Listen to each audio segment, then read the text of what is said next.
Hello, Beshnila here. Today's Tuesday, March 16th, 2010. Talk to me Tuesday. I have been knitting. I recently learned how to knit and I've been practicing. My oldest daughter sometimes jogs early in the morning and it's still pretty cold, so she asked me for something to help keep her ears warm. So I knitted an ear muff type thing. Hopefully it fits her. If not, I may have to tighten it up. It seems like it might be a little loose. And I'm working on another baby blanket. I'm going to do strips. This is the yarn that Jules sent me. Just doing knit each row so it looks the same front and back. This is Hobby Lobby's I Love This Yarn, and I'll just make as many strips as I can out of this yarn, and then I'll make strips out of yarns that I have that go with the different colors in here and see what comes of it. But I'm definitely getting my groove on that. My hands are learning what they need to do. Next thing, let's see. Almost done with a pink cardigan. I wish the color showed up right, but it's just coming out. So let's see if I can put something orange in front and get the color changed. Oh well, it looks really light pink, but it's actually more like true bubblegum pink, like a darker bright pink. It's a cardigan for my friend's little 2-year-old girl. Made a little crocheted button and put a little Lazy Daisy brown flower on there. I don't know if you can see that, with a French knot in the middle. One sleeve is done. All I have to do is finish the other sleeve, which is in the works, and then attach it. This is my pattern, so I need to write it down because I pretty much have it in my head, but I would like to get it up on Ravelry in case anyone else wants to try it. I've started making a hat and booty set. I'm going to make a pink set and a blue set this week, so we have, those there. I've got Archer Pren's set. Thank you, Archer Pren. Green with blue and white or black and white gingham ribbon. Here is, I originally made this to go with the sweater, but it's going to be too small for the little girl that the sweater's for, so I'll just make a pair of pink booties and put little brown flowers on them, and that's what that'll be for. I'm going to participate in the pillowcase challenge, and I have a couple trios of fabric that I want to use. One trio is this set. I'm thinking the purple or the orange will be the narrowest part of the pillowcase, which is the mustard or the little flange trim. The other trio of fabric, this is flannel, and these two are cotton. Not sure which is going to be the body and the bun and the mustard. Got to play around with those. And I have one more fabric that I would like to try and work into a pillowcase. This would probably be the bun or the wide, well, I wouldn't call it trim, but the cuff of the pillowcase. 4 repeating panels of angels, which I thought was appropriate for the pillowcase, since they're all floating in the sky in the clouds.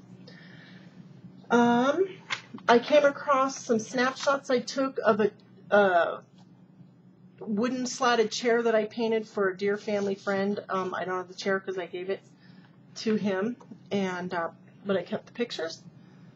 And so it's just, I bought the chair at Target for $15, and this was a little ways back, and painted each section of the chair a different pattern, design, color.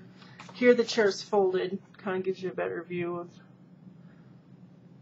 different areas. I did cow print around the seat of the chair.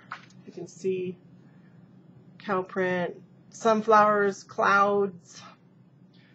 Here's a close-up of part of it. I did celestial, watermelons on yellow, and this Southwest, or yeah, Southwest. This was the result of a boo-boo that actually turned into one of my favorite parts.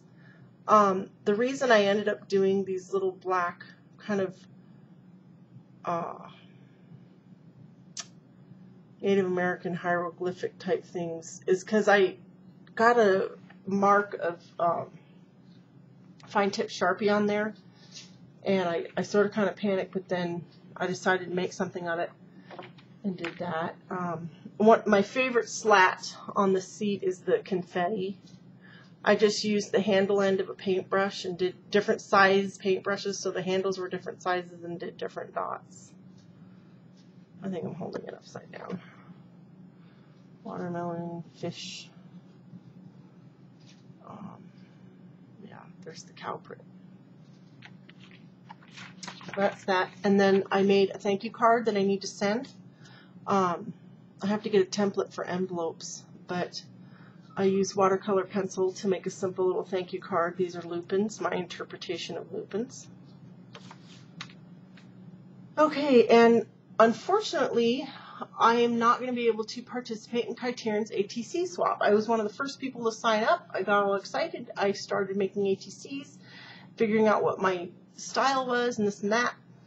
But I was only working on paper because I didn't have any ATC, canvas quality artist cards. So I ordered some on eBay. There was a mix-up with the seller, and I haven't gotten them yet, even though I ordered them a little over a month ago. So, and then I saw that a lot of you were making fabric ones quilted with stabilizer. I thought, oh, I could have done that, but by the time I figured that out, it was too late. So, kind of bummed about that.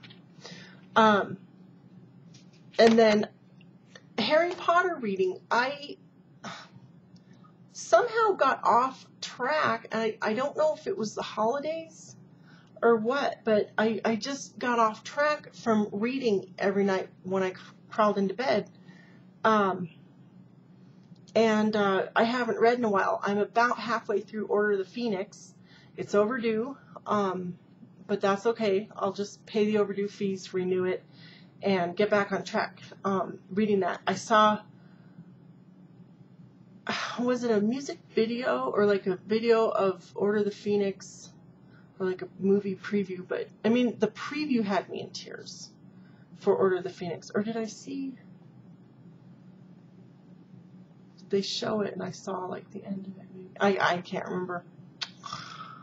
I don't know. My days and nights are upside down and backwards, so I'm not sure how good my brain works. But anyway, yeah, I'm looking forward to seeing the Order of the Phoenix movie because that was moving, just a little bit that I did see. And then last thing real quick, I hope I have time, cute true story that I just remembered. This weekend I was driving. I had two of my kids in the car with me. It was one of theirs. It wasn't quite his birthday, but I took him to spend birthday money, and we have an hour drive wherever we go. So it's really nice quality mom and kid talk time. And one of his big sisters, he allowed her to go because she's nice to him and she had money to spend. So we were talking, and I recalled something that happened about 5 years ago. My third daughter was 8 years old. She's blonde. We were at the park with our friends, and they started telling blonde jokes. And I said, hey, don't tell any more blonde jokes. I'm the mom of a blonde, and blah, blah, blah, blah. It's kind of ha ha ha. But I didn't want them to tell too many blonde jokes. My blonde daughter was there, and I said, there ought to be a joke that blondes can tell to get back at the blonde jokes. So my husband goes, I know one. He tells one. It's a pretty good blonde joke. I don't remember to tell it. But by the time he was done telling his unblonde blonde joke, my 8-year-old blonde daughter, who was standing there, said, I know one. She had thought this up in the minute that it took him to tell his joke. She said, one day there was a pretty brunette, a flying pig, and a horse. and all three of them found a big diamond together, and they decided they needed to hide the diamond. So they hid it on the roof of the house. Well, the next morning the diamond was gone. Who took it? She said, the horse, because pigs don't fly and there's no such thing as a pretty brunette. Everybody laughed, and I just have never forgotten that. I've written that joke down. Whoever I tell, they get a big kick out of that, and I guess I'm bragging on my daughter, but I wanted to share that with you guys.